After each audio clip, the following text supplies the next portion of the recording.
Hello friends, welcome to Rupa's kitchen. আজকে আমি share করব আমার খুবই পছন্দের একটা রেসিপি, চিংড়ির পুরভরা লাউ পাতার চপ। আমি গ্যারান্টি দিয়ে বলছি, আপনি যদি বাড়িতে একবার ট্রাই করেন তাহলে কিন্তু বারবারই বানাতে ইচ্ছা হবে। এবং অনুরোধ করছি ভিডিওটা পুরোটা দেখবেন এবং রেসিপি ভালো লাগলে লাইক, কমেন্ট এবং সাবস্ক্রাইব করতে ভুলবেন না। তাহলে চলুন আর বেশি কথা না বাড়িয়ে মূল রেসিপিতে চলে যাই। প্রথমেই আমি এখানে নিয়ে নিচ্ছি পর্যাপ্ত পরিমাণে বেসন। আমি এখানে হাফ কাপ মতো বেসন নিয়েছি, আপনারা প্রয়োজন মতন বেসনটা নিয়ে নেবেন। তারপর তাতে দিয়ে দেবো স্বাদ মতো লবণ আর দেবো হাফ চামচ হলুদ গুঁড়ো দিয়ে খুব ভালোভাবে শুকনো উপকরণ একটু মিশিয়ে নেব। শুকনো উপকরণ মিশানো হয়ে গেলে আমি এখানে দিয়ে দিচ্ছি নর্মাল টেম্পারেচারে জল। জল দিয়ে খুব ভালোভাবে আমি একটা হ্যান্ড উইক্সের সাহায্যে কিন্তু মিশিয়ে নিচ্ছি। জলটা বারে বারে দেবেন, একবারে দিতে গেলে কিন্তু ব্যাটারটা পাতলা হয়ে যেতে পারে। বারে বারে জলটা দিয়ে আমি একটা বেশ ঘন ব্যাটার তৈরি করে নেব। ব্যাটারটা কিন্তু খুব বেশি পাতলাও হবে না, আবার খুব বেশি ঘনও হবে না। আপনাদের কিন্তু দেখে বুঝে নিতে হবে ব্যাটারের ঘনত্বটা কতটুকু। দেখুন এইভাবে কিন্তু চামচের গায়ে লেগে থাকবে। তারপর আমি এটা সরিয়ে রেখে এখানে নিয়ে নিয়েছি লাউ পাতা। লাউ পাতাটা পরিষ্কার করে ধুয়ে তাতে আমি কিছুটা পরিমাণ লবণ এইভাবে মাখিয়ে নেব।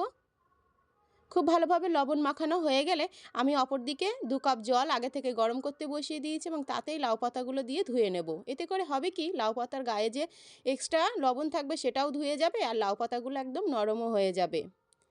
দেখুন এইভাবে সব পাতা ধুয়ে নেওয়ার পর আমি অপর দিকে নিয়ে নিয়েছি চিংড়ি মাছ। আমি এখানে মিডিয়াম সাইজের কিছু চিংড়ি মাছ নিয়ে নিয়েছি। এখন চিংড়ি মাছগুলো একটা ছুরির সাহায্যে এইভাবে কেটে ছোট ছোট টুকরো করে কেটে নেব। আপনারা চাইলে কিন্তু চিংড়ি মাছগুলো এরকম আস্তেও রাখতে পারেন, আবার চিংড়ি মাছটাকে বেটেও কিন্তু এই রেসিপিটা তৈরি করে নিতে পারেন। আমি চিংড়ি মাছগুলো এইভাবে ছোট ছোট করে কেটে নিয়েছি।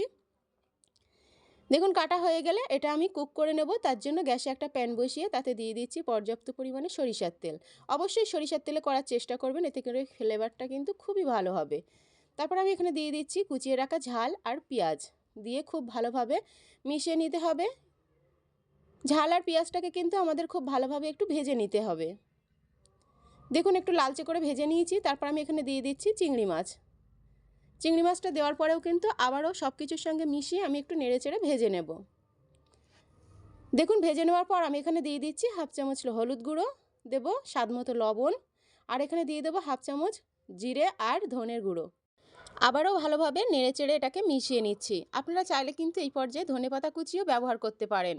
দেখুন আমার এই পুরটা রেডি হয়ে গেছে। এখন আমি এটা এক সাইডে নামিয়ে রাখবো। তারপর দেখুন আমি এখানে নিয়ে নিয়েছি 2 চামচ কালো সর্ষে আর সঙ্গে নিয়ে নিচ্ছি 4টে কাঁচা লঙ্কা, দিয়ে এটা আমি একটা পেস্ট তৈরি করে নেব। তারপর যে পুরটা রেডি করেছি সেই পুরের মধ্যে আমি এই সর্ষের পেস্টটা দিয়ে দিচ্ছি আর দেব স্বাদ বুঝে লবণ, দিয়ে খুব ভালোভাবে মাখিয়ে নেব। আপনারা চাইলে কিন্তু এই পর্যায়ে নারকেল বাটা বা নারকেল কোড়ানো অ্যাড করতে পারেন, এতে করে ফ্লেভারটা দারুণ হবে। সবশেষে আমি এখানে সরিষার তেল দিয়ে আবারও একটু মেখে নিচ্ছি। এখন এটা সম্পূর্ণভাবে রেডি হয়ে গেছে। তারপরে একটা একটা করে লাউ পাতা নিয়ে তার উপরে এই পুর আমি দিয়ে দেব। পর্যাপ্ত পরিমাণে পুর দেওয়ার পর লাউ পাতাগুলোকে এইভাবে ভাঁজ করে নিতে হবে। লাউ পাতাগুলো নরম থাকার কারণে কিন্তু লাউ পাতাগুলো খুব ভালোভাবেই কিন্তু ভাঁজ করা যাবে। এইভাবেই কিন্তু আমি সব পাতাগুলোকে রেডি করে নেব।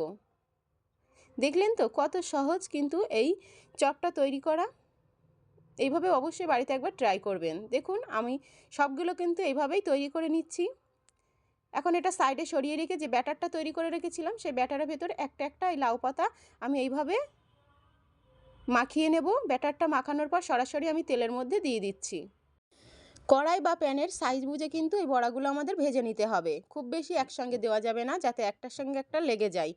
তারপর দেখুন কয়েক মিনিট এইভাবে এক সাইড ভেজে নেওয়ার পর আমি উল্টে ওর অপর সাইডটাও ভেজে নেব। সব বড়া বা চপগুলোকে কিন্তু উল্টে পাল্টে ভেজে নিতে হবে। আর অবশ্যই গ্যাসের ফ্লেমটা মিডিয়াম আঁচে রাখবেন। এইভাবে উল্টে পাল্টে কিন্তু আমাদের ভেজে নিতে হবে। 6 থেকে 7 মিনিট পর এইভাবে ভেজে নেওয়ার পর দারুণ একটা কালার চলে এসেছে। দেখুন দেখতে জাস্ট কতটা সুন্দর দেখাচ্ছে। এখন আমি এটা তুলে নিচ্ছি।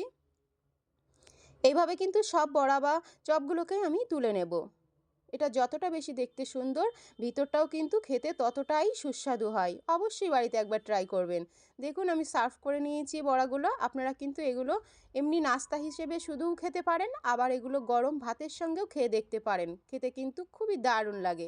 আশা করি আমার আজকের এই সহজ রেসিপি আপনাদের ভালো লেগেছে। ভালো লাগলে অবশ্যই ভিডিওতে লাইক করবেন, চ্যানেল সাবস্ক্রাইব করে পাশে থাকবেন।